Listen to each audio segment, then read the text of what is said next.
Guys, in this video I will show you how you can fix EA Javelin Anticheat Encountered a system error on Battlefield 6. So without further ado, let's get started. First of all, you need to open up C drive, then go to program files, then look for EA, then go to AC, and then here you should see EA Anticheat installer and double click on it. Wait for a couple of seconds until it loads up.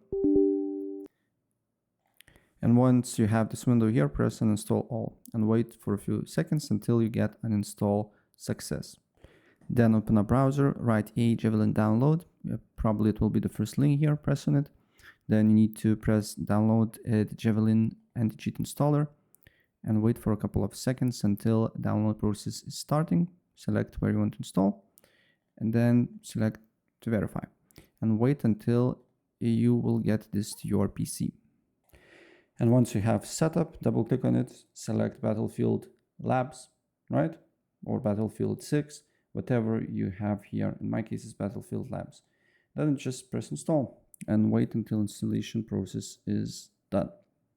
After you get success message here, restart your PC and you should not be getting any issues. So without further ado, that's pretty much it. Bye.